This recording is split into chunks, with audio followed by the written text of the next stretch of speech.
topografikoa. Guk proiektuaz genuen gu bi helburu garrantzitsu jarri ditugu nazteko.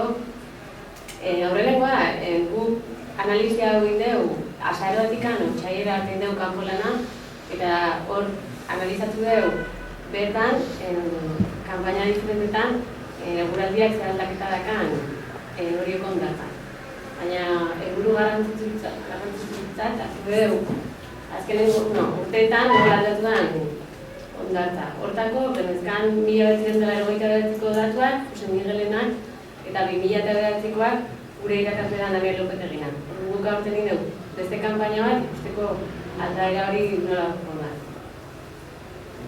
Gu bi ondartzak analizatu ditugu, Antilla eta hori batzak, komentatzeko dela ondartzei buruz, komentatu nahi dugu, ondartza horrek 3 zati dazkala, bat xorra izango zara atzeko aldia, for xorra erdiko aldia eta xortza baina uretatik azpiraka geratuko zana. Hori pizkat ondartzei buruz jakin berdan alda. Gero, gure analizian, egunero olatuen datuak jaso ditugu, ikusteko neguko temporalean nola izan dira. Aurtengo neguan, garrantzitsu bat bakarra duna, izan dara abenduan erdialdekoa, olatuak kaiatu dira 7,5 metrora. Eta gero beste bi ertain edukiz dugu, bata urtarriaren hasierakoa, 5 metrora iritsi dela ia, eta beste bat, otsailean erdikoa 3,5 metrotara edo. Txaldean nahi,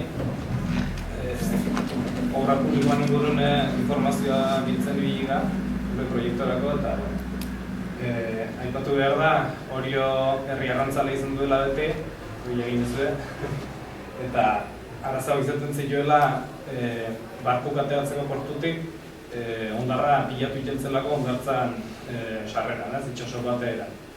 Eta, 17. menden, lehen espigoi erek izan, 200 metro ziluna, diru laguntza baten bitartez, eta aurren urtetan udalak beste 180 metro luzatu zuen.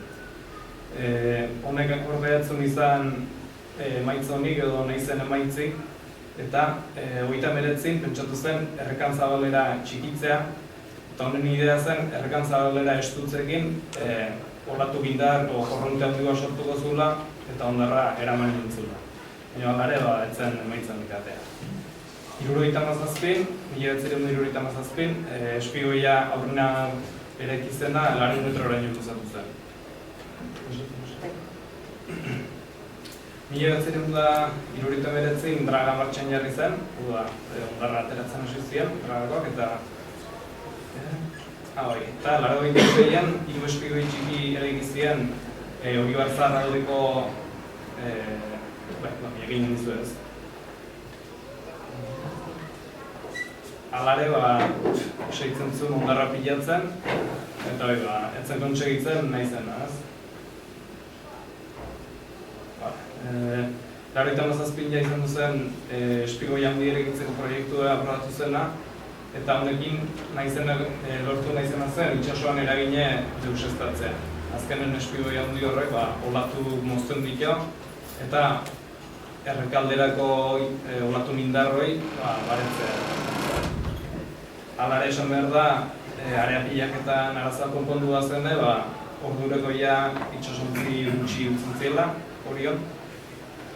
Eta 2002, 96an eraikitako 3 espigoi txikioik zatiltzien, horregunez kontentzien.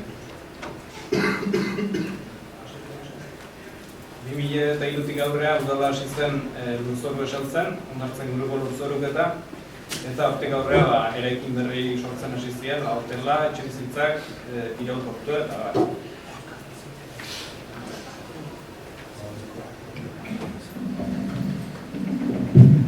gure lana izan da, alde batetik GPS bidezko neurketa bat egitea. Azkenen GPS hauek, GPS topografikoak dira, hauek minimo 4 satelitekin konektatzea, eta bere uinak jasute dituenen triangulazio batez, azkenen lortzen da, puntu baten ekizitatzen da koordenatak, hori da mutxean. Orduan gukita genuen ondartzan punt, eta gutxi gora bera 300 puntu bat hartu, eta horrekin gero ja, dakabitia AutoCAD izeneko programa batekin, erliebea marraztu ordenadorian, eta jutegian aldi bakoitzeko diferentziak ikusteko ondarra nun galdu eta ondarra nun irabaztean. Beste metoda erabile dut nahi da granulometria dela, ondarra nun tamaina neurtzea. Ondarra guk deu, Antilla jungea lau kanpainetako Antillan, bakoitzan 9 lagin hartu ditugu, argazkian ikustea leku jakinetan, eta beti jungean kanpaina bakoitzeko leku igualetan hartzen, eta hori gartarren ditugu 2 kanpaina bakoitza 6ko ere bai modu berdina. 100 gramo inguru hartzeia eta prozesu bat jarraituz, azkenean lagina galba edorre batetik pasatzea, argazkian ikustean hori, galbae bakoitzean pixatu iteatzen bat ondar gehatzean, horrekin portzentaje bat herriatzea ikusteko ondara nolakoa da. Gero, ja portzentaia dazkaunean, egiten da, Gradixar izena Excel programatu batean zartzea datu horiek, eta ematen dizkigu formula batzuk bidez datu batu. Baina izan ez, bueno, horrekin ja lortu dugu, ondarran datu batzuk, akumulazio kurba bat eta histograma bat. Adibidez, bat hartu dugu arteagatik esplikatzeko pixkan dela lan, ikustea akumulazio kurba honetan, dela kurba sigmoid bat dela S forma dakana, eta histograma unimoid bat, dela barra bat dakala garantzitsua, handiena. Honek, hau da, ondartza egoki bateko histogramak eta akumulazio kurba izango zen. Gero ja, hauek danak dazka honean, ite tabla batzutan zartzekugu, eta gero ditugu konparaketa danak, tabla guztioen konparaketa batzuk, ja ondorioak ateratzeko. Atera duen, emaitzitako bat, nereak aipatu duen bezala, GPS bidez hartutako puntu tridimensionala bidez, lortu du azalera bat. Azalera hori lortzen da puntu tridimensionala hori triangulatuz, eta gero sestrakuru batzuk ezartzen zaizkio. Hortaz gain, lortu ditu 3 perfil, bat, 2 eta 3, eta hau izan nintzeke perfiloitako bat, adibidez. Azken pentsatu behar duzue, ondartza goitu behiratuta tarta bat bezala moztuko agino, ikusiko zena baztarretik hau izan duzen. Guk neurtu ditu, ia zelera, bi alditan. Bata eguraldi normalak edo, eta bestea denborale baten ondoren. Orduan azkenen gure intentzioa zen, bi azaleren arteko volumen diferentzik ikustea. Ondarra non galtzen den, non irabazten den ikusteko. Hemen ikusten da, hau izango litzeke aurreko irudin zion ezker-ezkerreko perfile, eta ikusten da, nola itsasora arrimatu dela galtzen duen ondarra, ez? Aurreneko aldie da, neurtu duen da, berdez da bana, 2008ko azaroan 12, eta bestea 2008ko txailan 10. Hontan ere ikusten da, joera dela ondarra galtzea, ez? Itsasoa arrimatu dela ondarra galtzea. Eta hirugarrenean ere, igual ikusten da. Hok die, perfil transversal bat deitzen zaioanak, azken finen die, perfil donkitu inadon, 90 dute indako perfilek. 20 metro zabaleko aldia, eta erabiltzen die, ondarra kota gora beran honi egiten, eta ondarra non galdu eta irabazi den ikusteko. Hau izango litzake beste emaitz bat, azken finen hau da, neurtutako bi azalerak elkarrekin konparatuz, kuadrotxo bakoitzak, hortako kuadrotxo bakoitzak duke 10 metroko azalera. Eta kuadrotxo bakoitzen numeroan, azaltzen da, kuadrotxo horretan zenbateko kota irabazi edo galdu du, media bat atertzen da. Eta azken finen egintzen da, non ondarra galdu duen eta non irabazi duen ikusteko. Hala ere, ortofoto baten gainein jarri du ikusteko haueki bisualki, ez? Non galdu dezakeen ondarra, non irabazten du. Emaitze ikusgarrikoa da, hau. Azken finen hemen ikusten da, koloren arabera, non galtzen duen eta ondarra non galdu eta irabazten du. Esan beharra da, mapa hau ez daula ongine, Errore bat egon du da, bai. Eta azken finean, izango litzeke denak, hondarra irabazten duenak, bakarra hondarra irabazten da oso gutxi 0,10 eta 0,80 metro arte.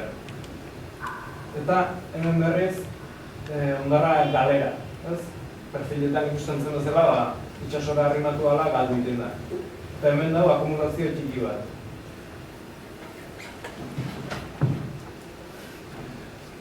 Hor die, bi azalera ez dienak oso ongi ikusten gaina eta ez da honetan. Ja, ondorioekin hasteko, kontauko dugu, ze ondorio batek dugu azterketa guztia egin da. Aurrenengoa izango zen, perfilan beratzea abenduko denboralearen ondorioz. Azkenen ikusi dugu, denborale baten ondorioz, itxasaldian hondarra galdu itea da. Orduan beratze bat dagoela hor. Eta ondorio garrantzitsuena, hondarralea tamaina asko aldatu dela. Hemen grafiko bat dakau, ondo ikustean hau dana. 1989an, hau da grafikoak X norabidean dakau media izango zara hondarraren tamaina. Eta Y norabidean izango zara klasifikazioa. Klasifikazioa da, olatuan energiagatik hondarra eraman da ekarri modu igualean, konpentsatu batean egitea. Orduan, ikusiko genuen, 1989 urtean, hondarran media zola, 275 mikra inguru eta ondo klasifikatuta zola. Baina, ja, 2009ko azterketan, hondarra ja, 250 mikratan dago. Eta klasifikazioa ja, okertzen nahi da. Hau da, ja, hondarren tamaina asko honditzen nahi da. Eta urten ja, ikusten temporalean eta gero, hondarra ia 700 mikrotan dagoela. Eta klasifikazioa gero eta okerragoa dela. Hau da, ematen honek, hondarren tamaina gero eta handiagoa da, eta klasifikazioa gero eta okerro. Gero bai, raroa ikusi duguna da, otsaiaren 10 hortan, shorefacen dela itxasoaldeko zatian, zeudela ja, 1900 mikratako ja zati batzuk. Orduan ja, gero eta handiagoa da, tamaina asko hazia handitzen.